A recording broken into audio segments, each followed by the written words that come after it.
Yeah, come on. Let's go, Cowboy Nation. Let's figure this thing out one way or another. We got to get this thing going. My name is Law Nation. Hey, there's a lot of things that's going on with this team, especially about what Jimmy Johnson said when he was on the show with Colin Cowherd. What do you like about Dak and what concerns you? Hey, see, Law, I told you. Look, here's the situation. I think that a lot of people are reading too much into it. I think that a lot of people are looking at it and saying to themselves, hey, see, Law, I told you. The reality of it is that at the end of the day, every quarterback need a team. There's not one quarterback that can win a team or win the Super Bowl or win games by themselves. It's not. This is an ultimate team game, and what he's saying that he believed that Dak Prescott is a good quarterback for the Dallas Cowboys, as well as with Roger Staubach. He believed that the Dallas Cowboys have a great situation with Dak Prescott. Now, I know the accuracy talk and the conversation will always be that. It'll be just that. He's not accurate. He can't hit water if he fell off a boat. I hear it. I understand it. But at the end of the day, we cannot put toothpaste back into the tube.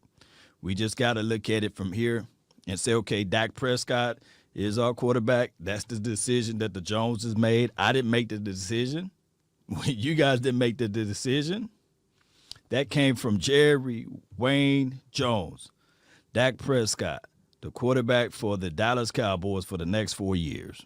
So how can we move from that point, right, and start talking about players that we can bring on this team to help elevate this team to new levels? This is not Dak Prescott versus Romo. This is not Dak Prescott versus any other quarterback in the National Football League. This is the Dallas Cowboys, how we can improve this team. Now, the salary cap and these sorts of things, I know a lot of people want to look at the numbers and say, well, hey, Law, that's just too much money. Well, we got money now. We got enough money to go out there to dance around in the free agency to grab one or two players. Now, the expectations of the salary cap, it went down. Of course, we had it projected to be anywhere from between 182 to 189, close to 190 million dollars. They decided to have the cap at 182, right around that number there. And there's nothing wrong with that. There's nothing wrong with that because it's only a difference of what? One player. A difference of, let's say, a McCoy signing that type of guy during his offseason. That's how much it is of a difference. But we still have reserve money that kicked over from last season. It was right around $24 to $25 million that stretched over and kicked over for this year. So that still put us in good standings, with that being said, above the cap. But we got to use the money that we got wisely. I know that $8 to $9 million is going to go towards what? The young draft picks that we go out there and pick up. But outside of that, I think, and I really feel that the way this team is heading, just like what Jimmy Johnson said, not just one player played bad on defense, the entire defense played bad. It was horrible. They tried to put in a new system. But I believe, I really do believe that if Dan Quinn can put his fingerprints on his defense, put his philosophy, bring in some things that can help this team out, baby, I'm telling you, it's going to be crazy. But in order for all of that to happen, we still got to take things one day at a time. So with that being said, we know for sure that defense wins championships, right? I got to put that out there every time I give this speech. Defense wins championships. But we was historically bad last season.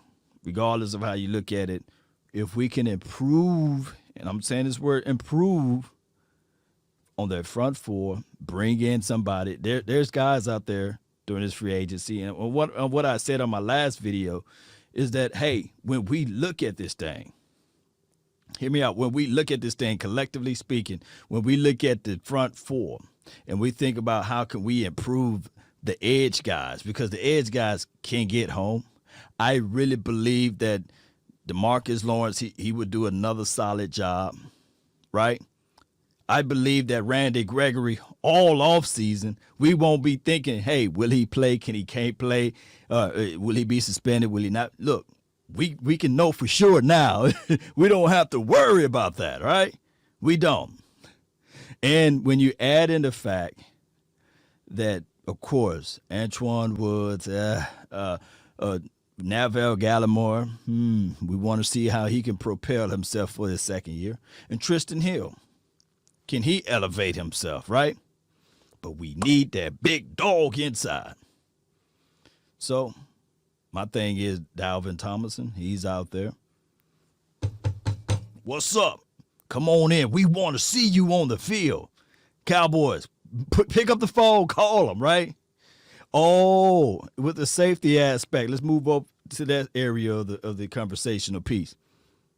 Hey, John Johnson from the Rams, I think that he's available, although his price may be a little higher. Hey, the Justin Simmons sweepstake, yeah, that's over with, right? Hey, it is what it is at this point. But we got to look at it like, okay, who else we can take a real good look at? Trey Boston. What's up? What's up, Trey? There are ways that we can look at it, and I'm thinking about from the interior. I'm thinking about if we can just improve on the interior of the core of the defensive side of the ball. I'm not worried about the cornerbacks at all. I think we can get another cornerback in the draft. And if we do decide to bring back Cheeto Awuzie, Cheeto, if we can bring him back, okay, that's cool. He's solid. He's a solid cornerback. Bring him back. Let's build some things together. Because at the end, when we can improve on this defense, I tell people this offense, since Kellen Moore been calling the plays and everything, and he need to improve on some things too. He's not going to be removed of the fact that he is the offensive coordinator and is going into his third year now. All of the excuses are gone, right? All of it. You know, he got more experience, but the kid was still able to craft up plays that can get you 28 to 30 points a game. And damn it, if the opposing team can score 40 points to beat us, then it's on the defense. But I believe in the hearts of hearts, Kellen Moore, he going to have to step it up. And I give everybody that call me the Dak Prescott apologist or Dak head, I give you guys this one ammunition that you can use for the rest of the time that I'm here. I can no longer, I don't know about anybody else, I can no longer say, well, Dak Prescott was a 4th-round draft pick. No, we got to remove all of that, right? He's a $40 million quarterback now. $126 million quarterback, that's the money that's guaranteed. You can say the $160 million, but he's a $40 million quarterback. So now all of the other stuff is out the window. This is the new beginning. So regardless of the situation, I do know that money does not mean that you will play better. But now the expectations, I know that everybody say, well, Law, they got this incentive deal for Dak Prescott, $1 million if he win the Super Bowl. Well, dog it, that should be the incentive for all of the players, believe it or not. Because every year I'm looking at every player in their eyes and saying, hey, bring it. We want the best. We determined. Hey, I want nothing but the best. I want it. And the general manager is supposed to say to all of those players out there, he's supposed to walk up to them and say, my job is to replace you. And the coach should be looking at those players in the eyes and saying, my job is to elevate you. Because that guy, if I can't elevate you, he would try to replace me. So if you can't handle this heat, then there's the door. But we're going to bring in that winner's mentality. So that's what I'm looking for out of Dak Prescott, and I know he exhibit and exude that. So no more. I don't want to hear from people from my station or people that follow and support me. I can't no longer say, hey, dog, he was a fourth-round draft pick. No, he's a $40 million quarterback now, right? So he's going to have that high expectations. Heavy is the crown, right? So that's just how it goes, Cowboy Nation. I really appreciate you guys for tuning in, for jumping into this show. Be sure to hit that like button, share this content. Let your friend, neighbor, folk know where to go when they want to tune in to Cowboy Sports Talk and beyond.